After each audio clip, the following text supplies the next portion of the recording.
पलाश पुष्प शंकासम तारकः ग्रमस्तकम रौद्रम रौद्रात्मकम घोरम तम केतु प्रणमाम्यहम्। अध्यात्म ज्योतिष के तमाम प्रिय दर्शकों का आज के बेहद खास कार्यक्रम में स्वागत अभिनंदन। मैं हूं आपके साथ देवभूमि ऋषिकेश उत्तराखंड से डॉक्टर आचार्य आशीष।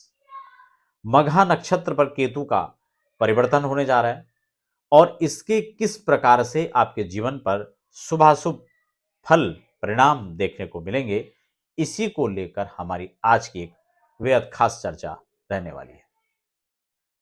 यहां पर एक आगे बढ़े इससे पहले एक निवेदन भी आपसे रहेगा। अगर आप पहली बार चैनल पर विजिट करें तो चैनल को सब्सक्राइब कर लीजिए, बेल आइकन प्रेस कर लीजिए ताकि आने वाली अध्यात्म ज्योतिष और वास्तु की महत्वपूर्ण जानकारियां आप तक समय समय पर पहुंचती रहे। जो मघा नक्षत्र है, इसको इसका जो सिंबल माना जाता है उसको सिंहासन के रूप में देखा जाता है।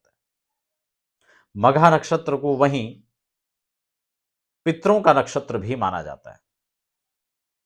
पितृ प्रसन्नता के लिए, पितरों को मोक्ष प्राप्त करने के लिए यह नक्षत्र विशेष माना जाता है।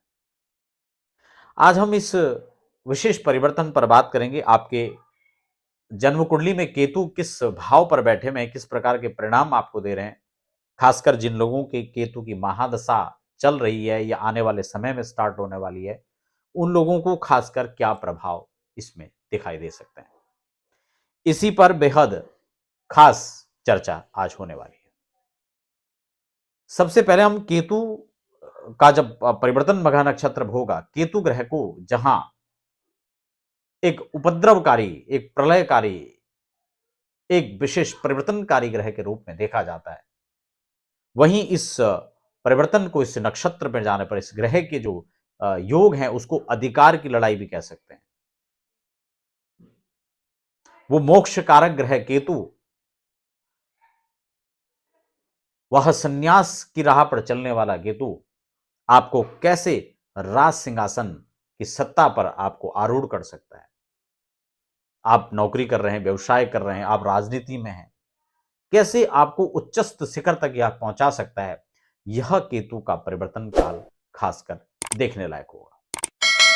क्या विशेष शुभ योग इसमें बनेंगे, किन किन राशियों पर कैसा प्रभाव रहेगा, इसी पर हमारी आज की विशेष डिटेल में चर्चा रहने वाली है। प्रत्येक राशि पर हम बात करेंगे इसके हिसाब से,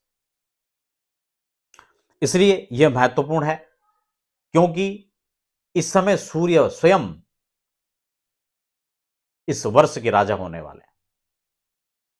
तो केतु अब कैसे इसमें सहयोग कर सकता है कि आप भी राज सिंहासन तक पहुंचे, आपका भी प्रमोशन रुका हुआ था तो वो संभव हो सके, आप भी बिजनेस व्यापार में कहीं ना कहीं थक चुके थे, हार रहे थे, परेशान हो रहे थे, तो कैसे अब आप यहां पर उत्तरोत्तर वृद्धि कर पाएंगे, कैसे धन संयोग बन पाएंगे, कैसे आपको विदेश जाने के अवसर प्राप्त हो पाएंगे, कैसे अपने कार्यक्षेत्र को आपको बढ़ाने का मौका मिलेगा, कैसे अपनी प्रस्तुति आपको दिखाने का एक समय आपके सामने है।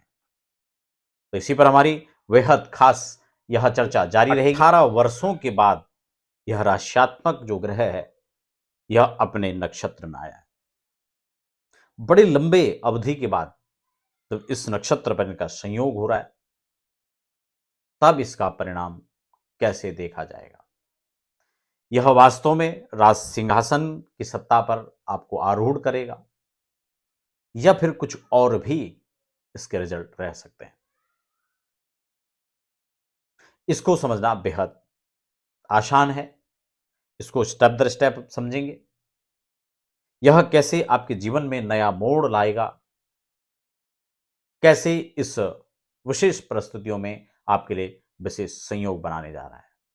अब इस राशि क्रम में हम बात कर लेंगे धनु राशि। धनु राशि वो है जो गोचर काल में अभी वर्तमान में शनि के ढैया का प्रभाव भी झेल रही है।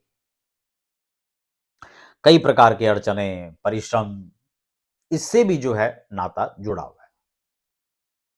कभी कभी हताशाएं हो जा रही हैं, कभी कभी प्रतिकूलताएं नजर आ रही हैं, लेकिन अब 18 वर्ष का जो वनवास पूर्ण करके यहां केतु कंफर्ट जोन में जो लौटे हैं, ये आपको बहुत कुछ देने आए हैं। आपके भाग्य के भाव पर केतु का यह तदनुकूल, उनके मन अनुकूल होकर के बैठना, इस बात का परिचायक है, इस बात का संकेत है कि भाग्य अचानक आपका करवट बदलने जा रहा है। ये बड़ा बदलाव का संकेत आपके जीवन में है, चाहे राजनीतिक कैरियर हो, चाहे आपका व्यक्तिगत जीवन हो, या किसी भी फील्ड में आप अपना काम कर रहे हैं, भाग्य यहां पर आपके पक्ष में खड़ा नजर आएगा। आपकी मेहनत, आपकी निष्ठा, आपकी लगन आपको तदनुकूल अब लाभ देने पर विवश हो जाएगा। और इस केतु का जो संबंध है वो सीधे सीधे आपके लगन से, आपके तृतीय भाव से और आपके पंचम भाव से बनने जा रहा है। शिक्षा, स्वास्थ्य, धन, कैरियर, ये सभी इसके अनुकूल प्रभाव में आने वाले हैं। संतान की अनुकूलता, जिनकी संतान नहीं हो रही थी उनको संतान का लाभ मिलेगा, जिनकी संतान ऑलरेडी है उनको उनसे कुछ अनुकूल, मन को प्रसन्न करने वाला कुछ समाचार मिलेगा। हो सकता है उनकी नौकरी लग जाए, शिक्षा में अच्छे स्थान उन्होंने प्राप्त कर लिए हों, हायर एजुकेशन में अच्छी उपलब्धि प्राप्त कर ली हो, विदेश में, देश में किसी बड़े कद, पद, प्रतिष्ठा को उन्होंने प्राप्त कर लिया, वो भी अनुकूलता तो है, तो वो यहां पर लाभ मिलेगा। जिनके निजी जीवन की यहां पर बात करें तो मैंने उनको कहा कि उनके परिश्रम के समय यह भाग्य उनके साथ को देने आया है। नई चेतना, नया बदलाव, उसके पूर्ण संकेत यहां पर नजर आ रहे हैं। राहु ऑलरेडी आपके थर्ड हाउस पर है।